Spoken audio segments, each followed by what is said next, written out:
Bonjour à toutes, bonjour à tous, j'espère que vous allez bien. On est aujourd'hui le jeudi 24 juillet 2025 et je vous souhaite la bienvenue dans le français c'est facile avec Adrien. Aujourd'hui, on attaque une expression française qui est « la vérité sort de la bouche des enfants ». Je vous répète, la vérité sort de la bouche des enfants. Mais avant ça, je voulais vous parler un peu de vrai et de faux. Je voulais vous parler de nouvelles, donc les infos, et les fausses nouvelles qu'on appelle bien sûr les fake news. Pourquoi je vous parle de ça ? Parce que dans l'expression du jour, il y a le mot vérité. Et la vérité, c'est ce qui est vrai, ce qui est réel. Et donc ça m'a fait penser aux fake news. Alors, aujourd'hui, il faut faire attention à tout ce qu'on voit, à tout ce qu'on entend. Quand vous voyez une image sur Internet, même quand vous voyez une vidéo sur Internet, il faut bien sûr se poser la question si cette vidéo, si cette image est réelle ou pas. Si ce que vous voyez est arrivé, si c'est la réalité, ou si c'est une image ou une vidéo créée par l'intelligence artificielle. C'est un vrai défi aujourd'hui, c'est un vrai challenge que d'arriver à savoir si une image est vraie ou fausse.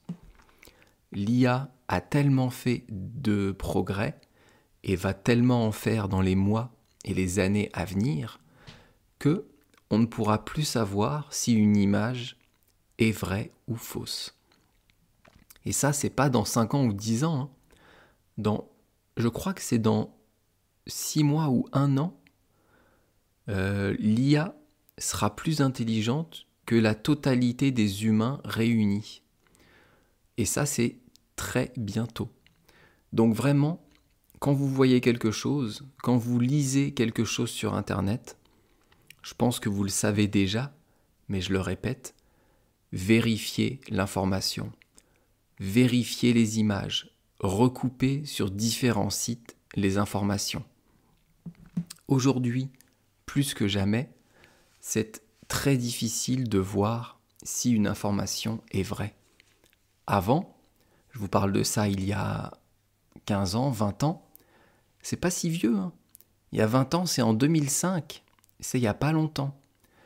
Eh bien, on avait l'information à la télé et dans les journaux, bien sûr aussi sur Internet, mais comme l'intelligence artificielle n'existait pas, on était quasiment sûr quand on voyait une image si elle était réelle ou non.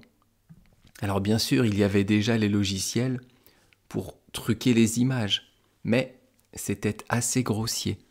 Donc on arrivait à voir si une image était retouchée ou pas. Aujourd'hui, ce n'est pas que l'image est retouchée, c'est que l'image est créée de toutes pièces, est créée à partir de rien avec l'IA.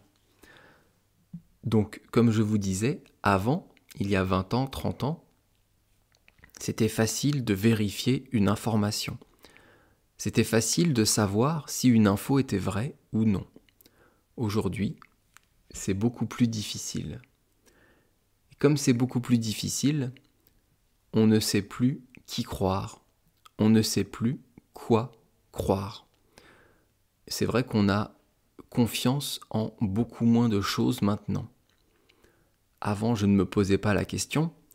J'allais voir sur le site d'information que je regardais, n'importe quel site français, et j'y croyais.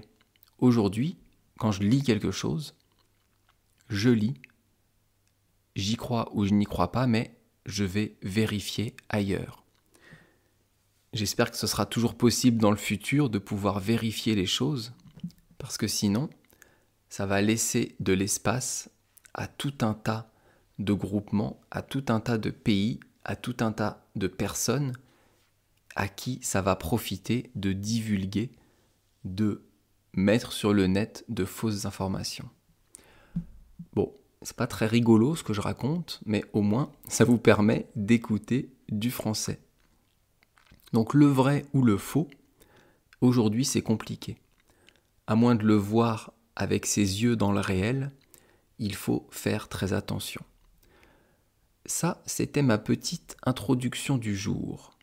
Et maintenant, avant de passer à l'expression du jour, je voulais vous parler d'une petite règle de français toute simple. Cette règle de français, elle concerne les nombres et les chiffres qu'on va insérer dans une phrase. Si vous voulez parler de plusieurs choses, on va dire par exemple de 3 maisons ou de 10 arbres, eh bien, à chaque fois, il faudra placer le nombre avant le nom. Quand vous voulez placer un chiffre ou un nombre, vous le placez toujours avant le nom. Je vais vous donner des exemples. Ça va être pour vous assez simple à comprendre. On va prendre un exemple d'une histoire très connue de tout le monde qui s'appelle Les 3 petits cochons. Les 3 petits cochons, c'est une histoire qu'on raconte aux enfants. Eh bien, vous voyez dans le titre, le chiffre 3, il est placé avant les petits cochons, avant le nom cochon et avant l'adjectif petit. Donc on place le chiffre avant. Si je vous parle des 7 merveilles du monde, eh bien le chiffre 7 est placé avant les merveilles du monde. Et c'est toujours comme ça. Les 7 péchés capitaux. La première guerre mondiale. Vous entendez ? Quand j'utilise le mot premier ou première à la place de un, eh bien, c'est aussi avant le nom. Avant le nom, le mot de guerre. Deuxième guerre mondiale, c'est pareil. Troisième guerre mondiale, qui va arriver, je pense, dans les années à venir. Non, je rigole, mais c'est pas drôle. Mais en tout cas, on place le troisième, donc le mot troisième, avant le nom. Qu'est-ce qu'on a d'autre ? Les points cardinaux. Le nord, le sud, l'est et l'ouest. Eh bien, les points cardinaux, comme je viens de vous le dire, il y en a 4. Donc on va dire les 4 points cardinaux. À chaque fois, on va placer le nombre avant le nom. Donc vous voyez, c'est tout simple. Si vous voulez donner une quantité de quelque chose, eh bien vous placez le chiffre avant le nom.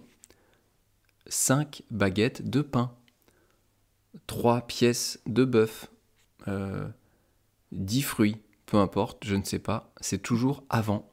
Et comme ça, vous avez appris une nouvelle règle ou révisé une nouvelle règle de français.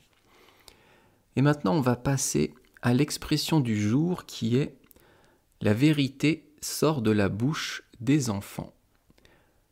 La vérité, j'en ai un peu parlé au début du podcast, c'est un nom commun féminin, puisqu'on dit « la vérité », donc c'est féminin, et c'est ce qui est vrai, c'est ce qui est réel. Quelque chose de faux, c'est irréel, ça n'existe pas. Quelque chose de vrai, c'est réel. Et de vrai, eh bien, on va avoir un mot dérivé qui va être la vérité. La vérité, ça vient du mot vrai. Ensuite, dans l'expression, le troisième mot, c'est le mot sort. Sort, c'est un verbe conjugué, c'est le verbe sortir. Sortir, c'est le contraire d'entrer. La sortie, qui est un nom, c'est l'endroit où vous allez partir d'un lieu. L'entrée du métro, vous allez entrer dans le métro, accéder au métro, et la sortie du métro, c'est là où vous partez du métro. Donc je vais vous conjuguer le verbe sortir au présent et Je crois qu'on a fait l'imparfait hier ou avant-hier d'un autre verbe. Donc on va le faire au futur, présent et futur. Le verbe sortir au présent, ça fait je sors, tu sors, il sort, nous sortons, vous sortez et ils sortent. Et au futur, je sortirai, tu sortiras, il sortira, nous sortirons, vous sortirez et ils sortiront. Ensuite, qu'est-ce qu'on a? Le quatrième mot, c'est le mot de. De, c'est une préposition. Et ici, ça indique un point de départ. C'est la vérité, quelque chose de vrai, une parole vraie, qui sort, qui part de la bouche des enfants. Le point de départ, c'est la bouche des enfants. Et donc, ici, le de, c'est une préposition qui indique un point de départ. Et la bouche des enfants, la bouche, c'est sur le visage ce qui me permet de parler. La bouche, ça comprend les lèvres, les dents, la langue, le palais, tout ce qu'il y a intérieur et extérieur de la bouche, en dessous du nez. On dit d'ailleurs une bouche pour un humain, mais on peut aussi parler d'une bouche de métro. Tout à l'heure, je vous parlais de l'entrée du métro. Eh bien, le trou par lequel vous allez entrer avec les escaliers, qui part dans le sol, à partir de la rue, ça s'appelle la bouche, une bouche de métro. Quand vous voyez à Paris, ou dans d'autres villes françaises d'ailleurs, le nom du métro avec les escaliers, eh bien ça s'appelle une bouche de métro. L'image, c'est un trou. Comme la bouche pour nous, eh bien c'est un trou. C'est creux.